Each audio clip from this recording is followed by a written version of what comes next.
14e jour, les secrets. Notre-Dame de la Salette a donc confié des secrets aux deux petits bergers, Maximin et Mélanie. Nous le savons déjà, mais nous sera-t-il donné d'en connaître quelque chose ? Le livre des Proverbes nous dit « Secretum extraneo ne reveles » ». Ne confiez pas vos secrets à un étranger. C'est vrai, mais, ô bonne mère, nous ne sommes pas des étrangers pour vous. Laissez-nous donc au moins nous édifier à propos de choses que le secret professionnel, car vous étiez ambassadrice du Très-Haut, ne vous permit pas d'exprimer publiquement. Non, non, nous ne voulons pas être indiscrets. Nous demandons seulement la faveur d'approcher ce mystère et d'en étudier les dehors. Trop heureux de nous convaincre de plus en plus de l'importance de votre apparition sur nos montagnes. Premier point, les secrets. Ils ont une histoire toute pleine d'intérêt. Après que la belle dame eut prédit que les noix deviendraient mauvaises et que les raisins pourriraient, elle continua de parler. Mais voyez la merveille. Maximin seul l'entendit. Mélanie vit bien ses lèvres remuer. Ce fut tout. Elle n'entendit rien. La Sainte Vierge confiait un secret au petit berger. Elle parla encore, un peu plus longtemps même, mais cette fois ce fut au tour de Maximin d'être comme sourd, suivant l'expression des enfants. Il n'entendit plus la belle dame, elle confiait un secret à sa compagne. Après l'apparition, Maximin disait à Mélanie « La belle dame a bien tardé de parler. Je lui voyais bien remuer les lèvres, mais que disait-elle » ? « Je ne veux pas te le dire, répondit Mélanie. Elle me l'a défendu. Va, répliqua Maximin. Elle m'a dit quelque chose à moi aussi, mais je ne veux pas te le dire non plus. C'est ainsi que les enfants connurent qu'ils avaient reçu chacun un secret, et c'est ainsi que Marie le leur confia. Évidemment, on ne connaît pas la teneur de ces secrets, puisqu'ils sont encore des secrets. Mais à coup sûr, leur importance est considérable, puisqu'ils font partie du message de la Salette. On le saura sans doute un jour de manière précise. En tout cas, ils furent environnés de circonstances tellement étranges qu'ils excitèrent non seulement une vive curiosité, mais la passion, mais la haine. D'abord, ils exercèrent sur l'esprit des enfants une influence inexplicable. À certains jours, Maximin et Mélanie se sentaient poussés à se rendre sur la montagne. Ils en étaient agités, énervés. Si, par un excès de prudence que l'on se reprochait ensuite, on les en empêchait, ils ne s'en consolaient pas. Ils tâchaient alors de se tranquilliser la conscience en disant « Mais vous ne savez pas mon secret. Après tout, j'ai demandé, ils me retiennent, mais ils s'en repentiront. » Ce sont les paroles du petit berger. Qui avait-il donc là-dessous ? On ne sait. Mais ce qu'on sait bien, parce qu'on l'a vu durant 5 ans, c'est que les secrets de la belle dame donnèrent lieu à un spectacle à nul autre pareil. Rien qu'avec ces deux petits confidents de la divine mère, Dieu a tenu en échec pendant 5 ans la curiosité du monde entier et a fait à l'apparition de la Salette une notoriété incomparable. Des milliers de personnes assaillirent ces innocents pour leur arracher quelques syllabes de ce fameux secret. Et ces innocents repoussèrent leurs assauts comme en se jouant. Leur discrétion fut peut-être le plus étonnant miracle de la Salette. On disait à Maximin « Il est sans doute écrit quelque part, votre secret. » Maximin répondait « Oui, monsieur, dans mon bureau à moi, là. » Et il frappait sur sa poitrine et montrait son cœur. Émerveillé de cette fermeté surhumaine, Monseigneur Dupanloup a écrit, rappelons-le, « Voilà un signe véritablement caractéristique de la véracité de ses enfants. » Il en est un autre qui nous semble plus convaincant encore. C'est leur obéissance également inspirée lorsque le souverain pontife témoigna le désir de connaître ce que l'apparition leur avait confié. En mars 1851, Pie IX fit savoir en effet qu'il voulait être mis au courant de ces secrets mystérieux. Les enfants en furent aux abois. Un combat violent se livra dans leur cœur. Ils en avaient perdu le sommeil. Quoi ? Livrer les secrets de la belle dame ?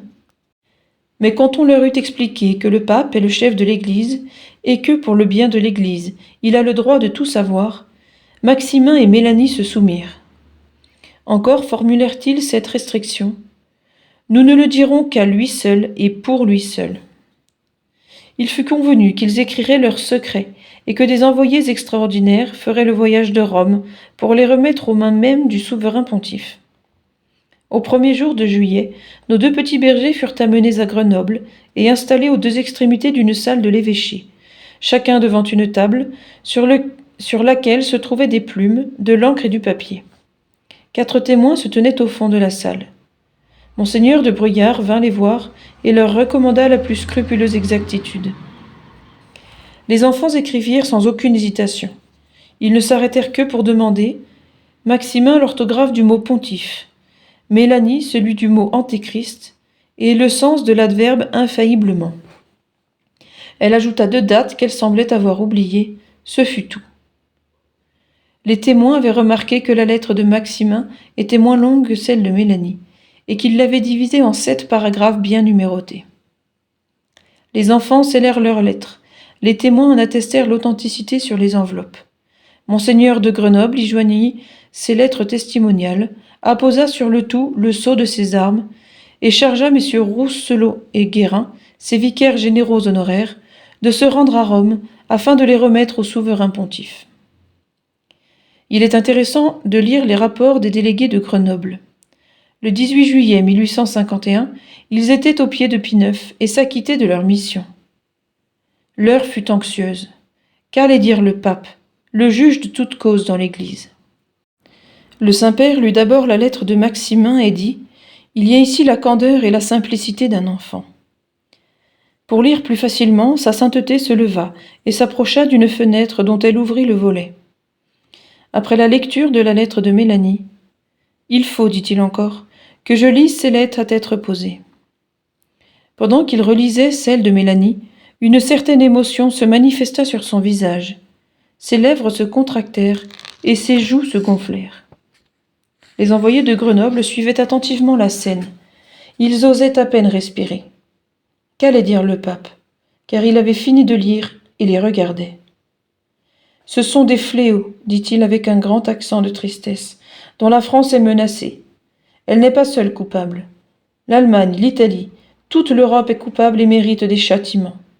J'ai moins à craindre de l'impiété ouverte que de l'indifférence et du respect humain. Ce n'est pas sans raison que l'Église est appelée militante, et vous envoyez ici le capitaine. » À ces mots, le Saint-Père portait la main droite sur sa poitrine. C'en était donc fait. Non seulement les secrets de la Salette étaient aux mains de l'Église, mais étaient pris au sérieux par le chef de l'Église. Ainsi, monseigneur Ginouillac a-t-il pu dire, « La mission des enfants est terminée, et celle de l'Église commence. » Mot qui disait beaucoup, car Marie était évidemment venue pour l'utilité du gouvernement de son chef suprême. Quant aux enfants, ils furent enchantés de ne plus avoir de secrets à garder. On avait beau les questionner. « Adressez-vous au pape, répondèrent-ils gaiement. Il vous le dira s'il le veut. » Un dernier mot. A-t-il transpiré quelque chose de ces secrets qui ont passionné l'opinion? Non, sauf ce que nous venons d'en dire. On a fait des conjectures. Elles valent ce qu'elles valent. Le secret de Maximin, a-t-on dit, annonce des bienfaits, et celui de Mélanie des châtiments. Il s'est dit encore que Pie IX aurait écrit plus d'une encyclique en s'inspirant des secrets de nos petits bergers, et que Mélanie aurait désigné le clergé catholique comme ayant beaucoup à se reprocher et devant beaucoup souffrir. Attendons l'heure de la providence. Ce qui est certain, c'est qu'après avoir lu les secrets de la Salette, le pape autorisa monseigneur de Grenoble à faire tout ce qu'il voudrait pour le développement de la dévotion de la belle dame, et que les secrets font, grâce à lui, leur œuvre providentielle. La très sainte Vierge ne demandait pas autre chose. Deuxième point de réflexion. Oh, les secrets de la Salette, comme ils ont occupé, intrigué, il faut dire plus, comme ils ont servi d'occasion à la mauvaise foi pour discuter et attaquer l'apparition. Les choses pourtant étaient bien simples. La Sainte Vierge jugeait bon de se faire des réserves dans son discours. Il n'y avait qu'à s'incliner et attendre l'heure de la révélation. Voilà tout. Mais non, on a préféré perdre le temps à chicaner. C'est le mot. À quoi bon, a-t-on dit? À quoi bon ces secrets? C'est même illogique. Si la Sainte Vierge est venue pour nous parler, ce n'est donc pas pour nous cacher ce qu'elle voulait nous dire. Objecter ainsi est bien peu sérieux. À quoi bon des secrets? Mais on n'en sait rien, puisqu'il s'agit de choses secrètes, Et si, d'autre part, la Sainte Vierge a commandé le silence sur telle ou telle chose, c'est que le moment de les publier n'était pas venu. À quoi bon des secrets? Mais est-ce que ces prétendus sages n'ont-ils pas les leurs? Est-ce qu'ils ne trouvent pas qu'il est souvent utile, nécessaire même, d'en avoir? Il est de fait que toute sage administration use du silence et de la réserve. La prudence la plus élémentaire conseille de se défier et de certaines légèretés qui gâtent tout, et de certaines déloyautés qui abusent de tout. Bref, un proverbe séculaire enseigne qu'il y a temps pour se taire et temps pour parler. Vraiment, Dieu serait obligé, pour le plaisir de quelques impertinents, de livrer à tout instant les secrets de son gouvernement providentiel? Est-ce assez ridicule?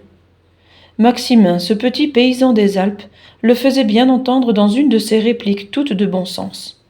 Dieu a bien d'autres secrets que les miens qu'on ne sait pas. Dieu ne dit pas tous ses secrets, allez. Revenons au secret de la Salette. Il peut se faire, qui sait, que si le monde eût obéi sur-le-champ aux avertissements de Notre-Dame, il n'eût pas fallu que le pape demandât à les connaître. Mais le monde a regimbé, orgueilleux et entêté. Alors, de par Dieu, les secrets sont allés au pape pour lui inspirer ces grandes et éloquentes encycliques qui devaient répéter, accentuer même, bien que sous d'autres formes, le message de la Salette. C'est dans les choses possibles. On sait en effet avec quelle sévérité, depuis l'apparition, le Saint-Siège a dénoncé les grands ennemis de l'Église et de la société chrétienne qui sont l'athéisme ouvert et déclaré, le scepticisme ou l'indifférence en matière de religion et la pusillanimité scandaleuse d'un grand nombre de chrétiens qui n'osent pas affirmer leurs croyances et laissent ruiner la foi et le culte à force de concessions exagérées. Quoi qu'il en soit, Dieu, dans les temps bibliques, a jugé bon de confier certains secrets à Daniel. Notre Seigneur lui-même a dit à ses apôtres qu'il leur taisait certaines choses parce qu'ils ne pouvaient les porter. Donc Marie a très bien pu révéler au petit berger des choses qu'il ne dirait que plus tard. Mais c'est sans doute nous trop appesantir sur cet ordre d'idées. Faisons mieux. Admirons la fidélité de Maximin et de Mélanie à garder le silence qui leur était imposé, et la chrétienne soumission qu'ils ont montrée vis-à-vis du souverain pontife. Contemplons avec respect cette grandeur surnaturelle du pape, qui se reconnaît le droit d'exiger que les secrets de la Mère de Dieu lui soient livrés. Méditons enfin, et bien attentivement, ce fait, à savoir que le souverain pontife Pie IX, vivement impressionné par les secrets de la Salette, non seulement ne les dédaigne pas, mais les garde, mais s'en inspire pour enseigner le monde et la France. Ô puisse enfin notre patrie, qui n'a pas écouté Marie qui passait, écouter au moins le vicaire du Christ qui lui reste, et de nouveau se ranger, obéissante, sous sa houlette de bon pasteur. Troisième point, nos résolutions. Elles porteront avec fruit sur la discrétion. S'agit-il de religion? Il est des mystères que nous ne comprenons pas. Eh bien, nous ne chercherons pas, nous n'épiloguerons pas, nous ne douterons pas. Il nous suffira de savoir que Dieu ne peut ni tromper ni se tromper. C'est assez, nous nous soumettrons à sa parole. S'agit-il des conduites de sa providence? Nous ne les connaîtrons jamais à fond, mais nous saurons néanmoins que Dieu ne fait rien que pour notre salut. Dès lors, joie ou peine, nous accepterons tout comme venant de la part d'un Père qui veut nous encourager ou nous consoler, qui veut nous donner l'occasion d'expier, de nous corriger ou de nous fortifier. S'agit-il de l'autorité? Nous avons assez de sagesse pour comprendre qu'elle aura nécessairement, de temps à autre, des secrets ou des obscurités pour nous, et nous saurons nous taire et avoir confiance. Enfin, s'agit-il du prochain? La loyauté et la charité nous feront toujours un devoir de respecter tout ce qu'il désire voir rester ignoré. Son intérêt et son bonheur sont attachés à ses secrets. Il suffira à notre délicatesse de le savoir. Que de fois l'indiscrétion a causé des peines profondes, des dommages graves, des ruines irrémédiables. L'homme indiscret et bavard est le fléau de la cité, a dit le Saint-Esprit au livre de l'Ecclésiastique.